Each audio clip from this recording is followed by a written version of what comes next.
오늘 사도행전 7장 57절부터 8장 끝까지 읽도록 하겠습니다. 8장 25절까지.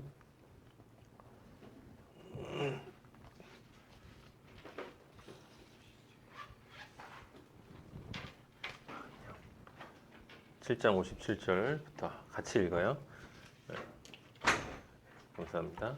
그들이 큰 소리를 지르며 귀를 막고 일제히 그에게 달려들어 성 밖으로 내치고 돌로 칠세. 증인들이 옷을 벗어 사울이라 하는 청년의 발 앞에 두니라. 그들이 돌로 스데반을 치니 스데반이 부르짖어 이르되 주 예수여 내 영혼을 받으시옵소서 하고 무릎을 꿇고 크게 불러 이르되 주여 이 죄를 그들에게 돌리지 마옵소서 이 말을 하고 자니라. 사울은 그가 죽임당함을 마땅히 여기니라. 그날에 예루살렘에 있는 교회에 큰 박해가 있어 사도 외에는 다 유대와 사마리아와 모든 땅으로 흩어지니라. 경건한 사람들이 스데반을 장사하고 위하여 크게 울더라. 사울이 교회를 진멸할세 각 집에 들어가 남녀를 끌어다가 옥에 넘기니라. 흩어진 사람들이 덕으로 다니며 복음의 말씀을 전할세. 빌립이 사마리아 성에 내려가 그리스도를 백성에게 전파하니 무리가 빌립의 말도 듣고 행하는 표적도 보고 한 마음으로 그가 하는 말을 따르더라. 많은 사람에게 붙었던 더러운 귀신들이 크게 소리를 지르며 나가고 또 많은 중풍병자와 못 걷는 사람이 나으니 그 성에 큰 기쁨이 있더라. 그 성에 시몬이라 하는 사람이 전부터 있어 마술을 행하여 사마리아 백성을 놀라게 하며 자칭 큰 자라하니 낮은 사람부터 높은 사람까지 다 따르며 이르되 이 사람은 크다 일컫는 하나님의 능력이라 하더라. 오랫동안 그 마술에 놀랐으므로 그들이 따르더니 빌립이 하나님 나라와 및 예수 그리스도의 이름에 관하여 전도함을 그들이 믿고 남녀가 다 세례를 받으니 시몬도 믿고 세례를 받은 후에 전심으로 빌립을 따라다니며 그 나타나는 표적과 큰 능력을 보고 놀라니라.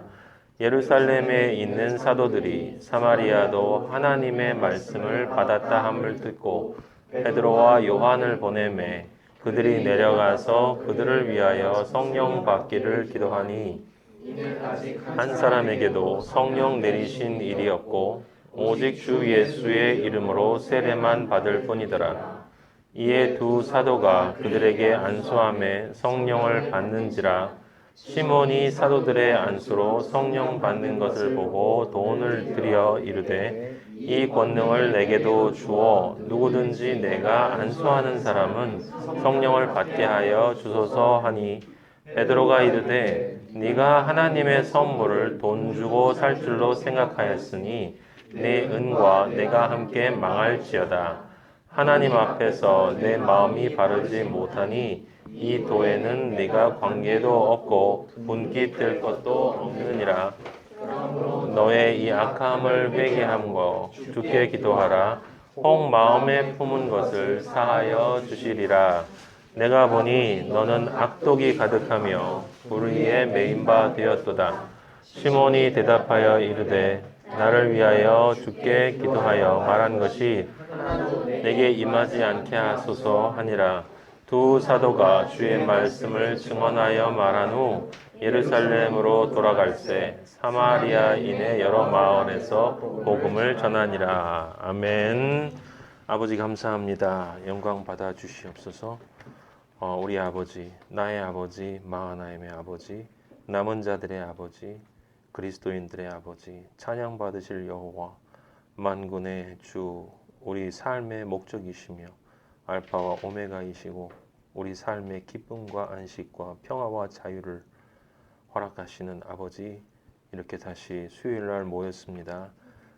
지금 우리 모든 것 내려놓고 십자가 위에 있는 예수 그리스도 당신만 바라보며 성령과 연합된 우리의 영으로 당신이 주시는 진리의 말씀만 의지하여 영과 진리로만 아버지를 만나기를 원하오니 우리 안에 있는 모든 세상적인 것들 다 지금 성령의 불로 소멸하여 주시고 아버지 하나님 당신만 바라볼 수 있도록 인도하여 주시옵소서. 우리에게 주시고자 하는 말씀을 주시옵소서. 예수님의 이름으로 기도하였습니다. 아멘. 아멘. 네,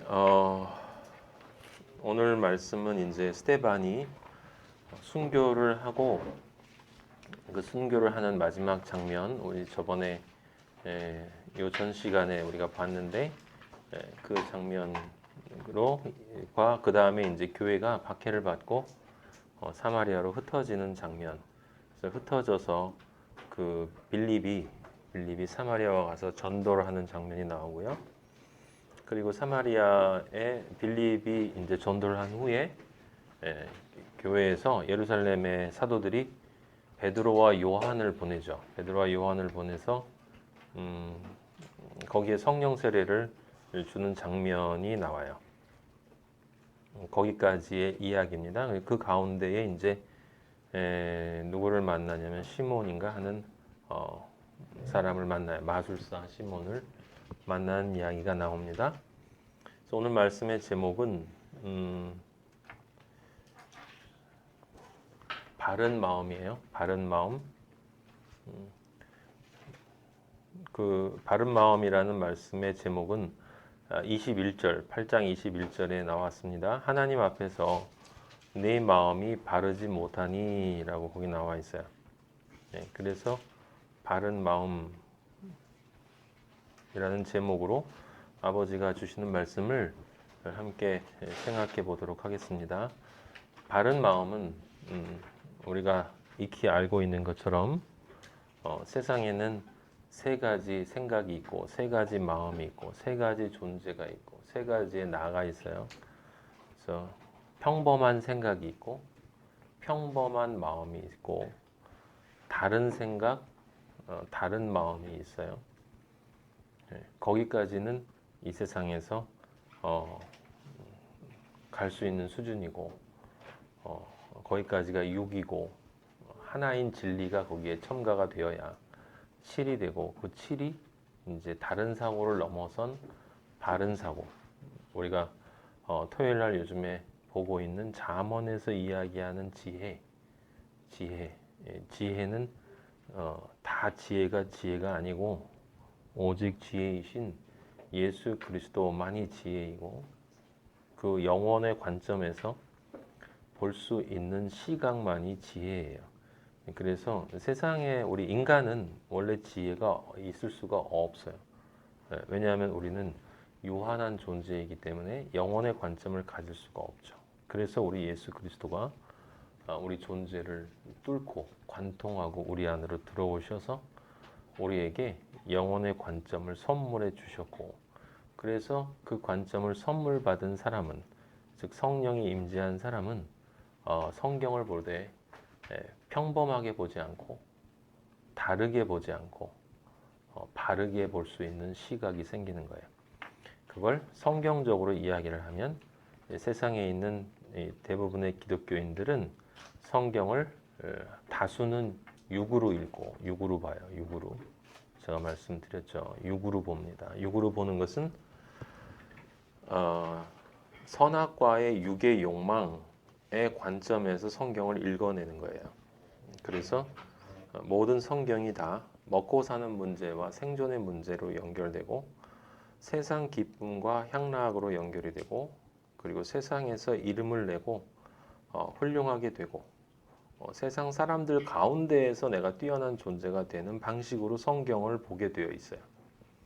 그건 성경이 그렇게 이야기하는 것이 아니라 성경이 아버지가 내놓으신 함정이다라고 제가 말씀드렸어요. 알곡과 가라지를 가르기 위해서 같은 말처럼 보이지만 어떤 존재인가에 따라서 다르게 볼 수밖에 없는 말들로 성경은 되어 있어요. 너무 오묘하고 신비해요. 그래서 자신이 어떤 존재인가에 따라서 성경이 그렇게 보여요. 보고 싶은 대로 보인다라고 하는 거예요. 그래서 육의 사람은 선악과의 욕망으로 가득한 종교인은 100% 성경을 육으로 보게 되어 있고, 그리고 이제 거기에서 다른 사고를 하는 사람은 그 이 세상에서 욕망이라는 관점, 인간의 선악과라고 하는 세상이 말하는 그 행복 지수, 행복감, 그것이 가지고 있는 허무함, 공허를 아는 사람은 그것 아닌 다른 가치를 성경에서 찾아내려고 합니다. 그것이 바로 우리들이 흔히 얘기하는 인륜적 가치예요. 인륜적 가치. 그 인륜적 가치 안에 세상의 모든 현자들이 속하고, 그리고 의미와 가치, 자유, 평화, 뭐 다양한 이념 이런 것들을 발견해내는 것이 혼의 사고예요. 혼의 사고. 그래서 이 말씀을 전하는 분들의 말씀을 들어보면 대부분은 전자로 전하고, 그리고 소수의 사람들이 후자로 전해요. 그런데 아버지의 영과 연합된 사람은 거기에 머물러 있지 않고 이제 영의 사고로, 영의 관점으로 성경을 바라보기 때문에 하나님은 영이시다라는 것을 머리로 이해하는 것이 아니라 내 영과 하나님의 영과의 연합을 통해서 성경을 보기 때문에 그 성경이 하나님의 관점으로만 보이게 되어 있어요. 그 하나님의 관점이라는 것은 뭐냐? 여러분들이 그 하나님의 관점이라고 하는 것을 이제 늘 누군가 이렇게 질문을 하면 이것이다 라는 얘기를 꼭 할 수 있어야 한다. 하나님의 관점은 무엇입니까? 그리스도 예수 안에서, 성경의 첫 단어인 태초에 그리스도 예수 안에서, 그리고 성경의 마지막 단어인 아멘, 그리스도의 예수 안에서는 예수 그리스도의 이름으로 라는 말과 같은 뜻이고, 그것은 그리스도의 십자가의 영광과 십자가와 부활의 영광을 통해서 라는 말이니까, 어쨌든 그리스도의 이름으로 아멘, 그래서 그 사이에 기도합니다가 있다고 그랬어요. 성경 전체의 내용은 바로 기도합니다의 내용인 것이고, 그 기도합니다의 구체적인 내용에 대해서는 우리가 생각을 안 해봤는데, 성경 전체가 바로 그 내용, 우리가 지금 얘기를 하고 있는 게 바로 기도합니다.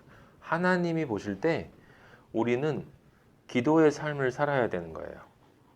기도의 삶을 살 수 있는 존재로 온전하게 변화되어져서 창조되어지는 것이 그 예수 그리스도의 이름으로와 아멘 사이에 있는 기도합니다의 의미인 것이고, 그 기도합니다의 의미를 정확하게 설명해 주신 분이 누구냐? 바로 예수 그리스도예요. 그래서 예수님이 너희는 이렇게 기도하라 그랬어요. 이렇게 너희는 기도해. 그 말이, 그 말에 따라 그 기도문 가르쳐 줄 테니까 다른 사람들처럼 이걸 외워가지고 그렇게 기도하라는 말이 아니라, 영적으로 보면 이렇게 기도하라라고 하는 것은 너희가 진짜 이런 기도의 존재가 되어야 한다라는 뜻이야. 그래서 성경 전체를 예수 그리스도가 요약해 준 게 바로 주기도문이에요. 주기도문. 그 주기도문이 성경 전체에 대한 요약입니다. 엄청난 기도예요. 엄청난 기도. 사람들이 잘 몰라서 그렇지. 그 예를 들어서 처음 하늘에 계신 우리 아버지라고 하는 말 있잖아요. 사람들 다 교회에서 그렇게 기도하지 않습니까? 근데 여러분들이 그걸 아셔야죠. 하늘에 계신 우리 아버지라고 기도할 수 있는 사람은 아들이에요. 아들. 아들이 아닌 존재는 그렇게 아버지를 부를 수 없어. 불러도 아버지가 듣지도 않고 아버지가 관심도 없어요. 아들이 된 사람만 하늘에 계신 우리 아버지라고 이름을 부를 수 있어. 그 사람은 성령이 임재되어진 사람이에요. 그리고 중간에 사람들이 정말 잘못 해석하고 있는 것 하나가 뭐냐면, 오늘날 우리에게 일용할 양식을 주옵시고, 그러니까 뜻이 하늘에서 이루어진 것처럼 이 땅에서도 이루어지길 바랍니다 라고 해놓고 그 다음에 오늘날 우리에게 일용할 양식을 주옵시고 라고 예수님 얘기하시잖아요. 그러면 평범한 사람들은 그냥 먹는 거 생각하고, 그 다음에 조금 혼의 관점의 성경을 보는 사람들은 하나님의 말씀을 주십시오 라고 해석을 해요. 틀린 건 아니지만 진짜 뜻은 그게 아니고, 수가성 여인을 만났을 때 그때 제자들이 먹을 거 가지러 갔다가 다시 돌아왔을 때 예수님한테 먹을 거 드시라고 그럴 때 예수님이 나는 너희가 모르는 양식이 있다. 오늘날 우리에게 일용할 양식을 주옵시고 해. 나는 너희가 모르는 양식이 있다. 제자들이 이게 누가 먹을 걸 갖다 드렸지? 그러니까 나의 양식은 나를 보내신 하나님 아버지의 뜻에 정확하게 부합되게 행동하는 것이고 그 뜻을 이루는 것이 바로 나의 양식이다라는 거예요. 그러니까 주기도문 안에 오늘날 우리에게 일용할 양식을 주옵시고라는 말은 뭐 이렇게 주어서 내가 오늘 잘 살게 해달라 이런 말이 아니고 그 앞에 뜻이 하늘에서 이루어진 것처럼 땅에서도 이루어질 수 있기 위해서는 제가 아버지의 뜻을 정확히 알아야 되지 않겠습니까? 그 뜻을 정확하게 알려주셔서 말씀으로 정확하게 알려주셔서 그 뜻을 아버지가 원하는 바로 그 방식으로 제가 이룰 수 있도록 도와주십시오라고 하는 말이에요. 이게.